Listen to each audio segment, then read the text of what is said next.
Bismillahirrahmanirrahim. Assalamualaikum warahmatullahi wabarakatuh. Innal hamdalillah nahmaduhu wa nasta'inuhu wa nastaghfiruh. Wa na'udzu billahi min shururi anfusina wa min sayyiati a'malina. Man yahdihillahu fala mudilla lahu wa man yudlil fala hadiya lahu. Asyhadu an la ilaha illallah wahdahu la syarika lahu wa asyhadu anna Muhammadan 'abduhu wa rasuluh. Allahumma salli wa sallim ala sayyidina Muhammad wa ala alihi wa ashabihi wat tabi'in wa man tabi'ahum bi ihsanin ila yaumiddin. A'udzu billahi minasyaitonir rajim. Ya ayyuhalladzina amanu taqullaha haqqa tuqatih wa la tamutunna illa wa antum muslimun. Amma ba'd. Yang berusaha Tuan Haji Ahmad Nazli Muhammad Yusof selaku penerbit rancangan tafsir Al-Quran dan seterusnya sidang pendengar yang dirahmati Allah. Bersama saya Profesor Dr. Muhammad Najib bin Abdul Qadir, Pusat Kajian Al-Quran dan As-Sunnah, Fakulti Pengajian Islam, Universiti Kebangsaan Malaysia.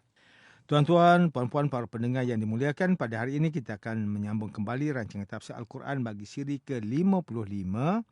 InsyaAllah pada kali ini kita akan membincangkan mengenai pentafsiran ayat ke-75 sehingga 77 surah Yunus. A'udzubillahi minasyaitonirrajim. Bismillahirrahmanirrahim. Thumma ba'asna min ba'dihim Musa wa Haruna ila Fir'auna wa mala'ihi biayatina. Fastakbaru wa kanu qawman mujrimin. فلما جاءهم الحق من عندنا قالوا إن هذا لسحر مبين قال موسى أتقولون للحق لما جاءكم أسحر هذا ولا يفلح الساحرون. Kemudian kami utuskan sesudah Rasul itu Nabi Musa dan Nabi Harun kepada Fir'aun dan kaumnya dengan membawa ayat-ayat kami. Lalu mereka Fir'aun dan kaumnya berlaku sombong, takbur, enggan menerimanya. Dan mereka adalah kaum yang biasa melakukan dosa. Oleh sebab itu ketika datang kepada mereka kebenaran dari sisi kami, berkatalah mereka sesungguhnya ini ialah sihir yang nyata.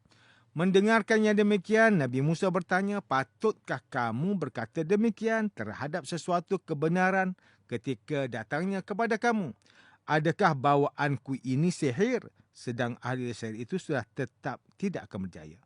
Sidang pendengar yang dirahmati Allah, Profesor Dr. Muhammad Quraish Shihab melalui kitabnya Tafsir Al-Misbah menyatakan pada ayat ke-75 makna kalimah thumma, iaitu kemudian difahami oleh Ibn Ashur sebagai isyarat tentang ketinggian dan kemuliaan ajaran yang disampaikan oleh Nabi Musa AS jika dibandingkan dengan Rasul sebelumnya.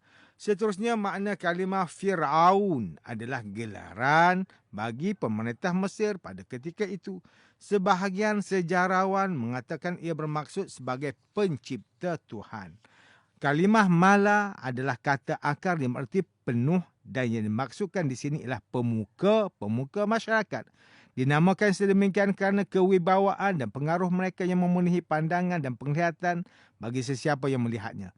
Berikutnya pada ayat ke-76 adalah kalimah lamma ja'ahum, iaitu tak kala telah datang kepada mereka, mengisyaratkan betapa buruk sikap mereka kerana kebenaran petunjuk yang datang kepada mereka sehingga mereka tidak perlu bersusah payah mencarinya. Namun demikian mereka tidak menyambut, bahkan menolaknya dengan kasar.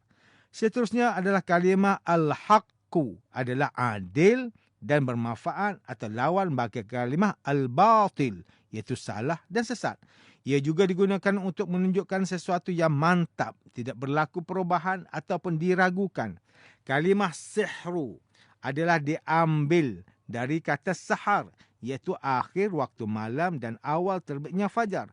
Saat itu bercampur antara gelap dan terang sehingga segala sesuatu menjadi tidak jelas. Demikianlah sihir sebagai contoh matanya melihat sesuatu tetapi sebenarnya hanya matanya sahaja melihat sedemikian, namun pada hakikatnya tidak atau belum tentu perkara sedemikian benar-benar berlaku. Ulama berbeza pendapat tentang definisi sihir.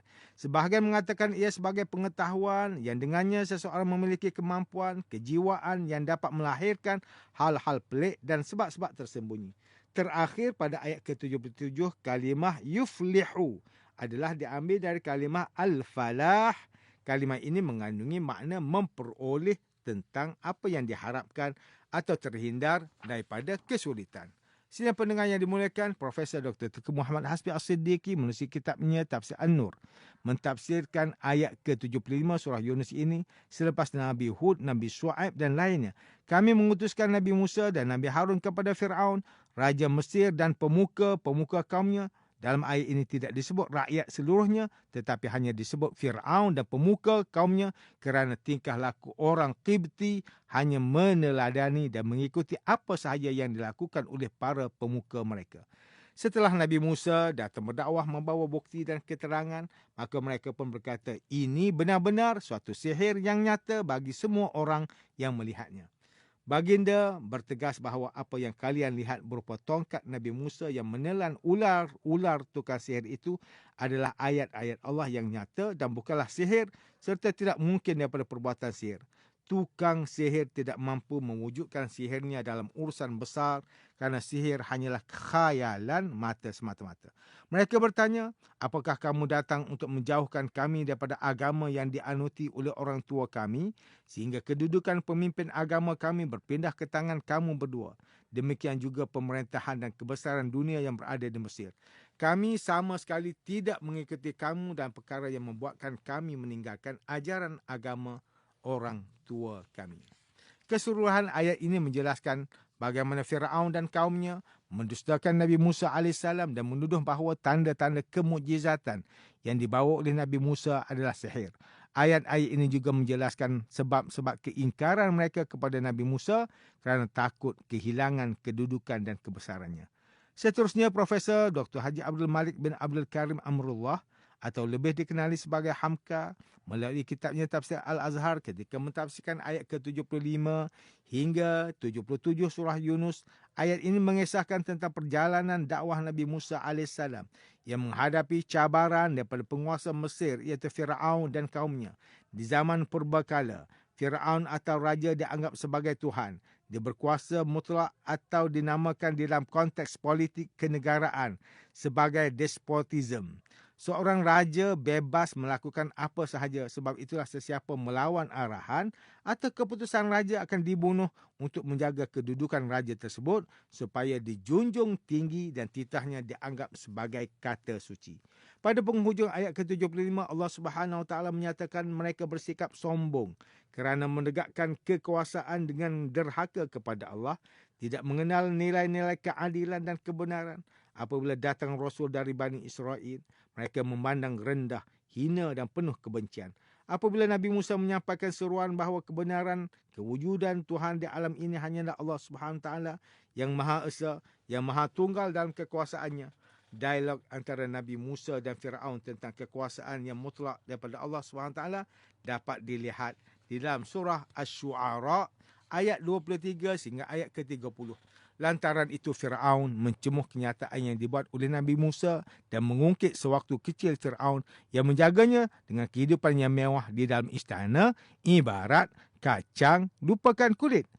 Pun begitu, Nabi Musa AS tetap tidak berganjak daripada pendirian baginda dan mengajak Fir'aun untuk memperlihatkan kemukjizatannya. Sebenarnya, mereka tidak ingin mengambil tahu mukjizat Nabi Musa itu sebagai satu bukti kenabian. Mereka tidak percaya itu merupakan kekuasaan daripada Allah, bahkan mengatakan itu hanyalah sihir semata-mata. Setelah terbukti apa yang disampaikan oleh Nabi Musa itu satu kebenaran dengan mendatangkan bukti tongkat menjadi ular yang sangat besar dan tangan memancarkan cahaya yang tiada bandingannya dengan para penyihir Fir'aun. Oleh kerana mereka tidak menerima kebenaran, walhal tahu bahawa sihir itu hanyalah penipuan semata-mata dan hanya mempengaruhi orang yang lemah fikirannya. Manakala orang yang besar jiwa dan cerdas akal fikirannya tidak mampu dipengaruhi oleh sihir. Sidang pendengar yang dirahmati Allah, demikianlah tafsir bagi ayat ke-75 sehingga 77 surah Yunus menurut pentafsiran oleh para ulama. Kesimpulannya, pada ayat sebelumnya dijelaskan kisah Nabi Nuh AS dan para rasul terdahulu. Lalu dalam ayat ini dijelaskan kisah Nabi Musa AS, kemudian setelah mereka, iaitu para rasul terdahulu. Allah Subhanahu Wa Taala mengutuskan Nabi Musa dan Nabi Harun kepada Firaun dan para pemuka kaumnya dengan membawa tanda-tanda kebesaran dan kekuasaan Allah. Namun mereka tetap menyombongkan diri, bahkan mendustakan dan enggan menerima kebenaran, dan mereka adalah orang yang berdosa. Maka ketika telah datang kepada mereka kebenaran mukjizat daripada Allah sebagai bukti kebenaran risalah Nabi Musa dan Nabi Harun, mereka berkata dengan angkuh dan sombong, ini benar-benar sihir yang nyata. Dan tak kala telah datang kepada mereka kebenaran dari sisi kami, yang merupakan kebenaran terbesar dan teragung, ia daripada Allah yang mana seluruh dahir tunduk kepada keagungannya. Dia adalah Rabb semesta alam yang mendidik makhluknya dengan nikmat-nikmatnya. Tak kala kebenaran daripada Allah datang kepada mereka melalui Nabi Musa, maka mereka menolak dan tidak menerimanya. Mereka berkata sesungguhnya ini adalah sihir yang nyata. Mereka tidak percaya, bahkan mengingkarinya. Semoga Allah menimpakan keburukan kepada mereka. Mereka lebih rela menjadikan kebatilan sebagai bukti bagi mereka. Oleh itu Nabi Musa AS berkata kepada mereka sebagai bentuk pencelaan atas penolakan terhadap kebenaran yang tidak dapat diterima oleh akal fikiran yang waras. Apakah kamu mengatakan terhadap kebenaran yang datang kepadamu merupakan satu sihir? Sedangkan para penyihir Firaun tidak dapat menyaingi kehebatan mukjizat Nabi Musa. Maka di akhirat jualah untuk melihat siapakah yang membawa kebenaran, meraih akibat yang baik dan memberi keuntungan. Setelah itu mereka pasti akan mengetahui bahawa Nabi Musa yang akan memperoleh kebahagiaan di dunia dan di akhirat. Sidang pendengar yang dimuliakan, antara pengajaran yang boleh kita ambil daripada tafsir ayat ke-75 sehingga ayat ke-77 surah Yunus ini ialah pertama, Al-Quran telah diturunkan kepada Rasulullah sallallahu alaihi wasallam sebagai mukjizat terbesar dan menjadi pedoman hidup umat Islam sehingga hari ini dan hari kiamat. Di dalam Al-Quran terdapat fakta ilmiah dan kisah-kisah umat terdahulu yang boleh kita teladani serta boleh dijadikan pengajaran agar kita tidak terjerumus di dalam kesalahan yang sama. Kedua, kita sebagai umat Islam mestilah mengambil hikmah dan pelajaran daripada cerita Nabi Allah Musa AS dan Firaun ini. Janganlah kita memiliki sifat sombong dan angkuh seperti Firaun, kerana setiap perbuatan baik atau buruk kita pasti ada balasannya. Ketiga, terdapat banyak bukti kekuasaan Allah Subhanahu Wa Taala di alam semesta serta pelbagai hasil penelitian ilmiah moden yang membuktikan kebenaran ayat-ayat Quran. Adakah semua itu masih tidak cukup untuk membunuh kesombongan manusia dan menjadikan manusia sebagai orang yang beriman kepada Allah Subhanahu Wa Taala? Sidang pendengar yang dirahmati Allah, sekian sahaja rancangan tafsir Al-Quran pada hari ini. Semoga kita semua mendapat manfaat daripada perbincangan ilmu ini. InsyaAllah, mudah-mudahan kita akan bertemu lagi pada siri rancangan tafsir Al-Quran yang akan datang. Wabillahi taufiq wal hidayah. Wassalamualaikum warahmatullahi wabarakatuh.